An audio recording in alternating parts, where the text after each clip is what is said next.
by a collection of cells. So when a collection of cells come together, they create something called a tissue. And when tissue come together, they create an organ. When collection of organs come together, they create a system. In that system, it is the body, the human body. Okay, so that is how skin is formed. So cells, tissues, organs, and then the system. Okay, and the skin has got different types. Types being genetic. This means this is what you are born with. You cannot change it.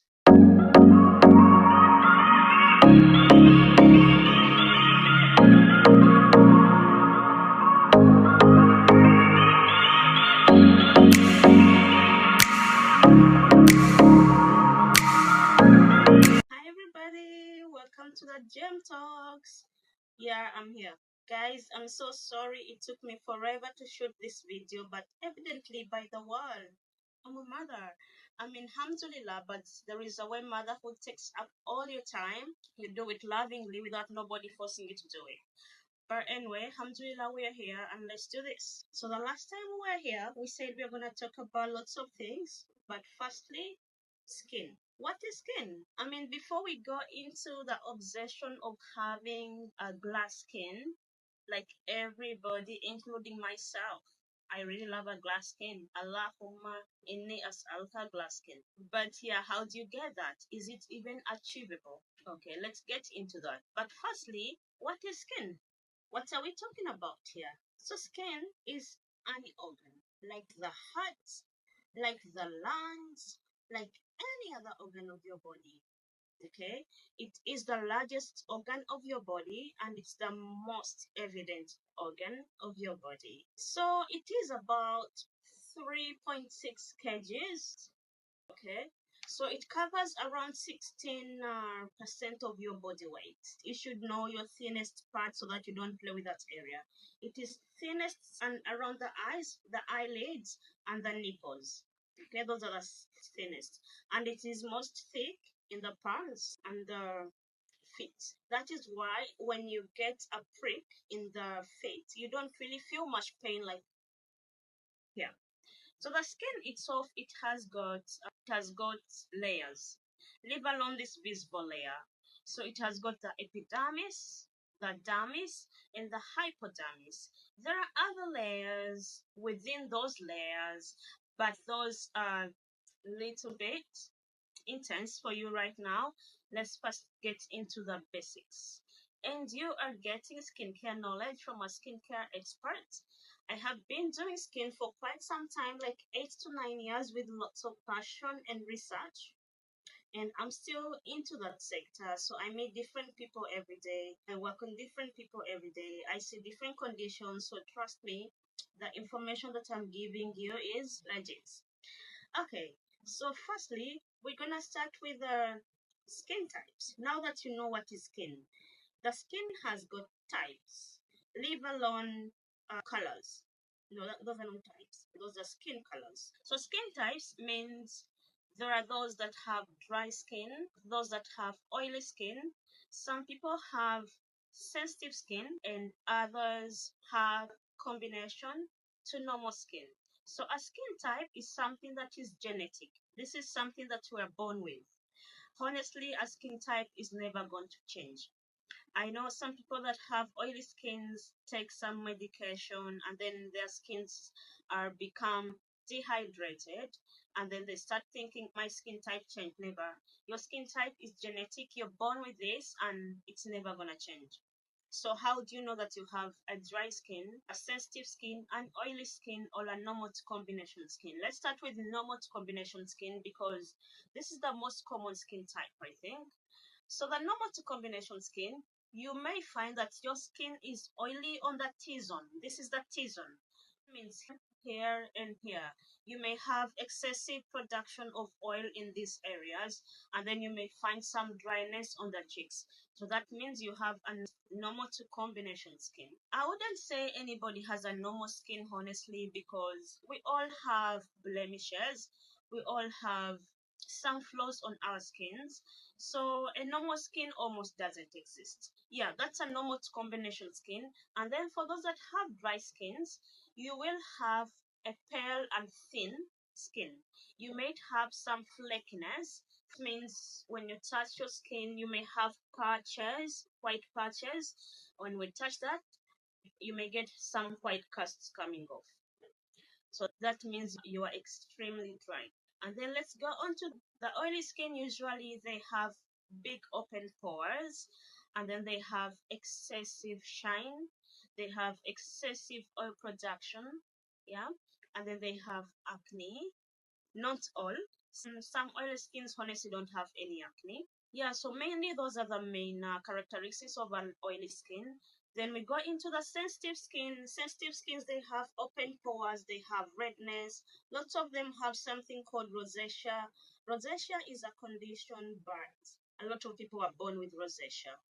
Just like eczema. A lot of people are born with eczema, although you may not know that you have eczema because it has ranges, like percentages. Some people have like very high percentages. That's why it is very visible. And then you may find like some people it develops later in the years. Okay. So now that I've told you how to know your skin type, you can go in the mirror, look at your skin. Actually, it's better to do it in the morning without putting anything. Wash your skin with water, plain water, okay? And then dry it up, wait a few minutes, like at least 30 minutes, and then look into the mirror, see whatever you have on your skin. Or alternatively, you can sleep with nothing on your skin, no serums, no nothing. Then whatever you wake up with in the morning, that is your skin type. Although we also have skin conditions. So these are conditions that come up later in the day and appear on your skin. They are caused by a lot of factors like free radicals, external factors, pollution, pregnancy, lifestyle. For example, there is dehydration. I'll talk about dehydration because we are all struggling with dehydration, however much water you drink. Because our body needs like 3 liters of water a day. I don't think honestly, taking water is hard almost for everybody. But even if you take 3 liters a day, you may end up having dehydration due to some conditions, other conditions. Okay. So dehydration, this one causes premature aging actually. You may start to see small fine lines on your skin. So this means you're having dehydration. Dehydration can also cause breakouts. Surprising, right? Yeah. But later, as we go on, I'll explain to you which breakouts are caused by dehydration because now me, I can tell. And there are conditions like acne. So most people that have oily skins, they face acne or breakouts or pimples. And a lot of people go along to treat this acne with dermatologists. So they get medication that is prescribed, like Accutane, Roaccutane. So these help to decrease the acne, decrease or almost all, remove the acne completely. But Roaccutane is a very strong medication. So this means it's gonna dry up your oils, and this also dries up the internal. This affects your organs. So to me, Roaccutane will be the last result. Almost never, but you know they say you never know a condition until you're into it. I have seen lots of people that are bothered by blackheads and they will be taking Roaccutane because of blackheads. I mean, blackheads are usually found on the nose, and these are just things that can be extracted other than taking Roaccutane. But honestly, I think they don't know the side effects of Roaccutane. So if anybody knows the side effects, they wouldn't be taking Roaccutane. I'm not judging because I know there are some people who have really struggled with acne, like severe acne, and they don't have any other options apart from taking Roaccutane. And even others, they take Roaccutane and it doesn't work for them. So I mean, it's just. So then the other is sensitive skin or sensitized. We should say sensitized. Sensitized skin, this means that a barrier is compromised with. Most barriers are compromised with due to external factors. You may be using a strong product on your skin unknowingly. How do you know that your barrier is compromised? When you put a product on your skin, for example, hyaluronic acid. It is just a very mild acid that is used for your hydration.